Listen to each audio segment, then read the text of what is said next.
Mantan sandera Israel Noah Argamani membeberkan kebohongan Israel dalam pertemuan Dewan Keamanan PBB. Di hadapan para delegasi, Selasa 26 Februari 2025, Noah menceritakan terkait pengalaman pilunya selama ditawan di Gaza.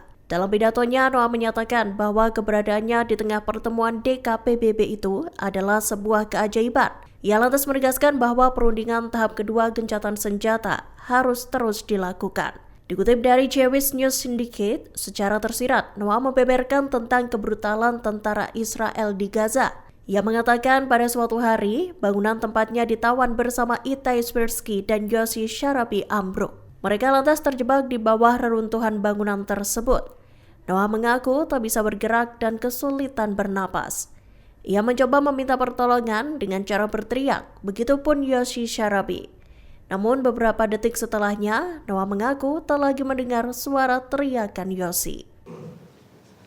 After 54 days in captivity, it was just me, Itai Swirsky, and Yossi Sharabi. It's terrifying for every day, for every second.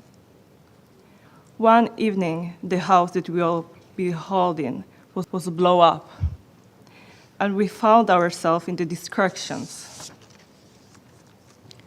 Itai was able to stand up, and Yossi and I was stuck under the rebels. I couldn't move. I couldn't breathe. I thought it's going to be my last second of my life. I screamed so loud so someone would hear me. And I heard Yossi screaming too. But after a few seconds, I stopped hearing from Yossi. I was pulled out of the rebels, and I tried to help Yossi, but it was already too late. Yossi was a close friend of mine, and he was a pure, kind soul. He will always be in my heart. Militan Hamas dan Israel mencapai kesepakatan untuk menyerahkan 4 jenazah sandera dan lebih dari 600 tahanan Palestina. Pernyataan itu disampaikan oleh seorang pejabat Israel pada Selasa 25 Februari 2025 malam. Kesepakatan itu dicapai untuk menyelesaikan masalah penundaan pembebasan tahanan Palestina. Seperti diketahui, seharusnya ratusan tahanan itu dibebaskan Israel pada Sabtu 22 Februari 2025 lalu.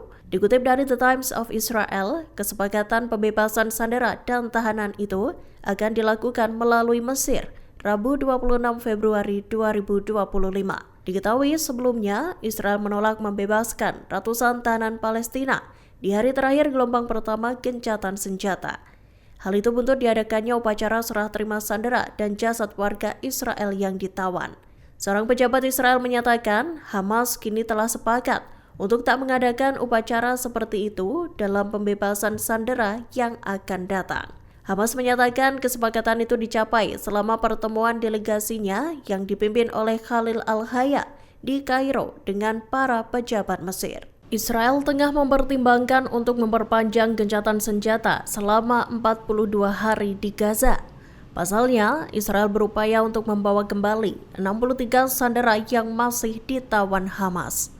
Sebagai informasi, tahap awal kesepakatan gencatan senjata diluncurkan pada 19 Januari 2025 dan berakhir pada Sabtu 1 Maret 2025. Saat ditanya tentang perpanjangan masa gencatan senjata, Wakil Menteri Luar Negeri Israel Sharon Hashkel menyatakan bahwa pihaknya sangat berhati-hati. Ia menyatakan tak ada kesepakatan khusus tentang perpanjangan gencatan senjata di Gaza tersebut. Dikutip dari Tribun News, Israel tak menutup kemungkinan untuk melanjutkan gencatan senjata.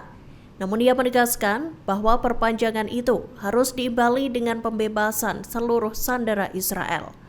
Seluruh tawanan yang tersisa harus dipulangkan dengan keadaan selamat.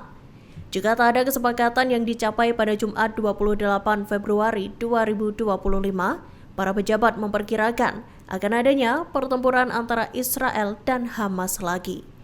Disebutkan Israel dan Hamas belum terlibat dalam pembicaraan fase kedua gencatan senjata. Pesawat tempur Israel dilaporkan menjatuhkan bom di selatan Damaskus dan Daraa. Serangan tersebut terjadi pada Selasa, 25 Februari 2025 malam. Disebutkan pesawat Israel itu menyerang kota Kisweh dan sebuah lokasi militer. Dikutip dari Al Arabiya, serangan udara Zionis itu juga menghantam sebuah kota di Provinsi Selatan Dara. Dalam pernyataannya, Israel mengatakan bahwa mereka menyerang target militer di Suriah Selatan, termasuk markas besar dan lokasi yang disinyalir dipenuhi senjata. Pesawat tempur Israel juga tampak beberapa kali terbang rendah di atas ibu kota Suriah dan diikuti dengan serangkaian ledakan. Dilaporkan, pengeboman itu terjadi beberapa jam selesai Suriah mengutuk serangan Israel ke wilayah selatan negara tersebut. Israel masih belum memutuskan apakah akan menarik pasukannya dari koridor Philadelphia atau tidak. Dilaporkan, keputusan itu tergantung pada perpanjangan gencatan senjata di Gaza. Dikutip dari Al-Mayadin, dalam kesepakatan pertukaran tahanan, Israel telah berjanji akan menarik diri dari koridor Philadelphia. Militer Zionis itu sepakat untuk mundur pada hari ke-42 gencatan senjata yang jatuh pada 1 Maret 2025. Sebelumnya pada September 2025, Hamas menekankan bahwa perjanjian apapun dengan Israel harus mencakup penghentian agresi. Selain itu, Israel juga harus menarik penuh pasukannya dari jalur Gaza, termasuk koridor Philadelphia dan penyeberangan Rafah. Perjanjian tersebut pun harus turut melibatkan pemberian bantuan bagi warga Palestina. Israel pun harus memfasilitasi rekonstruksi atau pembangunan kembali jalur Gaza. Militer Israel melesatkan serangan udara pada Selasa 25 Februari 2025 di distrik Baalbek, Lebanon Timur. Diketahui 2 orang tewas dan 2 lainnya terluka. Serangan pesawat tak berawak tersebut dilakukan IDF tepat di daerah Sara di Jantan. Pengerahan drone tersebut seolah membuktikan bahwa Israel mengabaikan gencatan senjata di Lebanon. Dikutip dari Tribun News, sejak gencatan senjata diterapkan pada 27 November 2024 lalu, Lebanon mencatat bahwa Israel telah melakukan lebih dari 1.033 pelanggaran, termasuk kematian sedikitnya 81 orang dan cedera pada 279 lainnya. Berdasarkan kesepakatan, Israel seharusnya menarik diri sepenuhnya dari Lebanon Selatan pada 26 Januari 2025. Namun, batas waktu itu diperpanjang hingga 18 Februari, seusai Israel menolak untuk mematuhinya. Download Tribun X sekarang. Menghadirkan lokal menjadi Indonesia.